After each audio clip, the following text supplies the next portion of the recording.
हाय बच्चों, तो फाइनली कक्षा 9वीं पूरक परीक्षा 2024-25 विषय विज्ञान का असली प्रश्न पत्र लेकर आ चुके हैं, जो कि आपका 23 अप्रैल को होने वाला है। सो दोस्तों, आपको बिल्कुल भी टेंशन नहीं लेना। यदि आपने इस क्वेश्चन पेपर को पूरा का पूरा शुरू से लेकर लास्ट तक वीडियो देख लिया, 100% गारंटी है कि आपके 75 में 75 नंबर आने वाले हैं, क्योंकि दोस्तों आपको पूरा का पूरा असली क्वेश्चन पेपर का सोल्यूशन भी इस वीडियो पर प्रोवाइड करवाया जाएगा।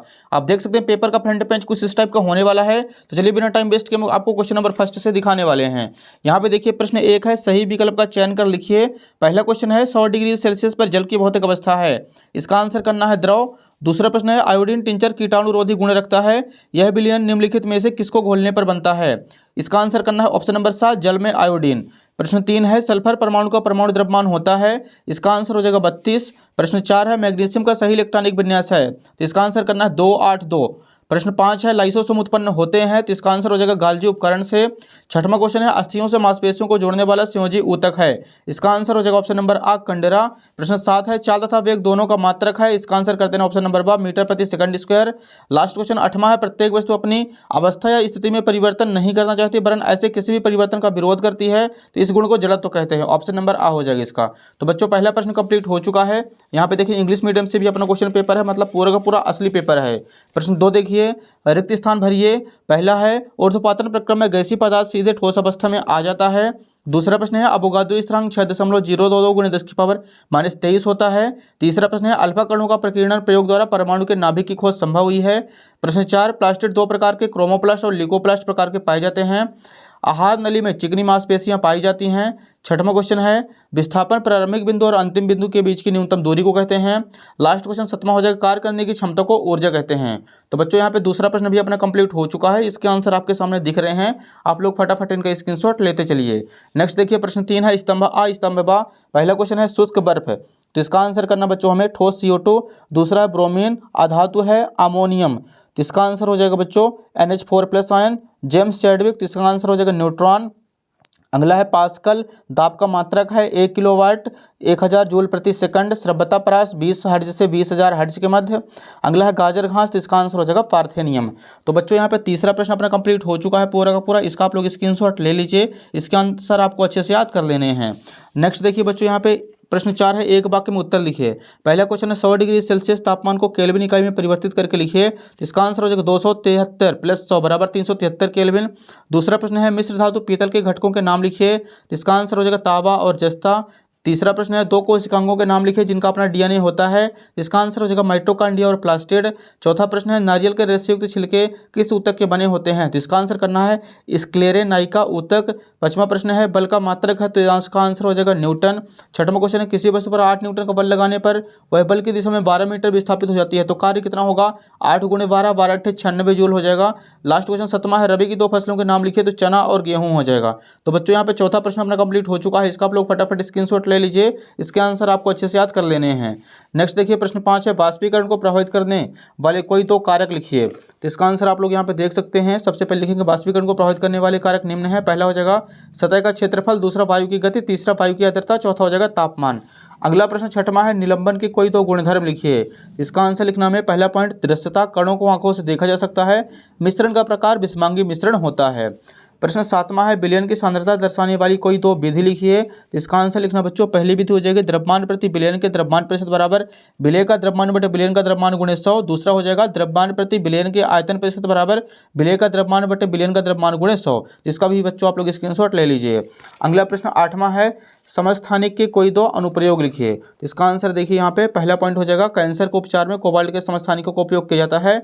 दूसरा पॉइंट हो जाएगा, घेंघा रोग के उपचार में आयोडीन के समस्थानिकों का उपयोग किया जाता है। तो इसका भी बच्चों आप लोग स्क्रीनशॉट ले लीजिए। अगला प्रश्न देखिए डियर, क्वेश्चन नंबर 9 हमारे सामने अगले पेज पर दिया गया है। यदि तत्व का परमाणु क्रमांक 6 हो तो तत्व की संयोजकता क्या होगी, तत्व का नाम भी लिखिए। तो इसका आंसर आप लोग यहाँ पे देख सकते हैं। यदि तत्व का परमाणु क्रमांक 6 हो तो उस तत्व की संयोजकता 4 होगी और उस तत्व का नाम कार्बन होगा, इसका संकेत C होगा। अगला प्रश्न 10वां है, न्यूरॉन का नामांकित चित्र बनाइए। प्रश्न 11 है, एरिओलर संयोजी ऊतक के कोई 2 कार्य लिखिए। तो इसका आंसर आप लोग यहाँ पे देखिए, पहला पॉइंट हो जाएगा अंगों के अंदर के स्थान का भराव करने में। दूसरा पॉइंट लिखना है भोजन एवं अन्य कार्बनिक पदार्थों का संचय करने में। अगला प्रश्न 12 है, दूरी और विस्थापन में कोई अंतर लिखिए दो। तो इसका आंसर आप लोग यहाँ पे देखिए, एक साइड लिखना दूरी, दूसरे साइड विस्थापन। पहला पॉइंट हो जाएगा दूरी एक अदिश राशि है, विस्थापन एक सदिश राशि है। दूसरा पॉइंट हो जाएगा दूरी वस्तु द्वारा तय किए गए पथ की लंबाई पर निर्भर करती है, विस्थापन वस्तु द्वारा तय किए गए पथ की लंबाई पर निर्भर नहीं करता। अगला प्रश्न 13 है, न्यूटन का गति संबंधी द्वितीय नियम लिखिए। तो इसका आंसर यहाँ पर लिखना है, किसी वस्तु के संवेग में परिवर्तन की दर उस पर आरोपित बल के अनुक्रमानुपाती होती है और यह परिवर्तन आरोपित बल की ही दिशा में होता है। तो हो जाएगा बच्चों उत्तर क्रमांक 13 का आंसर। अगला प्रश्न 14 है, निम्नलिखित में से किसका जलत्व अधिक है। पहला पॉइंट है एक रबर की गेंद अथवा उसी आकार का पत्थर, दूसरा है एक साइकिल अथवा एक रेलगाड़ी का, तीसरा पॉइंट हो जाएगा 5 रुपये का एक सिक्का अथवा 1 रुपये का एक सिक्का, चौथा पॉइंट हो जाएगा 1 किलोग्राम लोहे का टुकड़ा या 1 किलो लकड़ी का टुकड़ा। तो इसका आंसर आप लोग यहाँ पे देखिए, पहले का आंसर लिखना पत्थर, दूसरे का हो जाएगा बच्चों रेलगाड़ी, तीसरे का हो जाएगा 5 रुपये के सिक्के का और चौथे का हो जाएगा बराबर होगा। तो इसका उत्तर क्रमांक 14 का भी आप लोग फटाफट स्क्रीनशॉट ले लीजिए। अगला प्रश्न देखिए बच्चों, यहाँ पे प्रश्न क्रमांक 15 है हमारे सामने, आर्किमिडीज के सिद्धांत के कोई दो अनुप्रयोग लिखिए। तो यहाँ पे आंसर लिखना, पहला पॉइंट हो जाएगा जलयोनों एवं पनडुब्बियों की डिजाइन बनाने में काम आता है। दूसरा हो जाएगा दुग्धमापी, जो दूध के किसी नमूने की शुद्धता की जांच के लिए प्रयुक्त किया जाता है। प्रश्न 16 है, क्या कारण है कि लोहे की एक छोटी सी कील पानी में डूब जाती है जबकि लोहे का ही बना जहाज पानी में नहीं डूबता। तो इसका आंसर आप लोग यहाँ पे देखिए, लोहे की कील का घनत्व तो पानी से बहुत ज़्यादा होता है, इसलिए यह आसानी से डूब जाती है, जबकि जहाज द्वारा हटाए गए पानी का वजन उसके वजन के बराबर होता है, इसलिए यह तैरती रहती है। अगला प्रश्न 17 है, पादप कोशिका एवं जंतु कोशिका में अंतर लिखिए कोई तीन। तो इसका आंसर आप लोग यहाँ पे देखिए, एक साइड लिखना है पादप कोशिका, दूसरे साइड जंतु कोशिका। पहला पॉइंट हो जाएगा सेलुलोज की बनी कोशिका भित्ति पाई जाती है, कोशिका भित्ति नहीं पाई जाती। हरित लवक पाए जाते हैं, हरित लवक नहीं पाए जाते हैं। तीसरा पॉइंट लिखना है बड़े आकार की रिक्तिकाएं पाई जाती हैं, रिक्तिकाएं नहीं होती अथवा बहुत छोटी होती हैं। तो हो जाएगा बच्चों उत्तर क्रमांक 17, इसका आप लोग स्क्रीनशॉट ले लीजिए। अगला प्रश्न देखिए 18 है, यदि किसी कार का द्रव्यमान 1500 किलोग्राम है तो उसके वेग को 30 किलोमीटर प्रति घंटे से 60 किलोमीटर प्रति घंटे तक बढ़ाने में कितना कार्य करना पड़ेगा। तो ये लीजिए बच्चों, इसका आप लोग स्क्रीनशॉट ले लीजिए, अपनी कॉपी में अच्छे से आपको नोट कर लेना है। W बराबर 1/2 mv² माइनस 1/2 mv², ये वाला फॉर्मूला लगाएंगे। यहाँ पे कैलकुलेशन हमें सॉल्व करनी है, तो यहाँ लास्ट में आंसर निकल के आएगा 1,56,375 जूल। इसका आप लोग स्क्रीनशॉट ले लीजिए। अगला प्रश्न 19 है, मधु उत्पादन के लिए प्रयुक्त मधुमक्खी में कौन कौन से 3 वांछित गुण होने चाहिए। इसका आंसर लिखना हमें, छत्ते में शहद को इकट्ठा करने की कुशल दक्षता होनी चाहिए। दूसरा पॉइंट, अपने शत्रुओं से अपनी रक्षा की समर्थ शक्ति होनी चाहिए। तीसरा पॉइंट, रानी मधुमक्खी में अधिक से अधिक अंडे पैदा करने की क्षमता होनी चाहिए।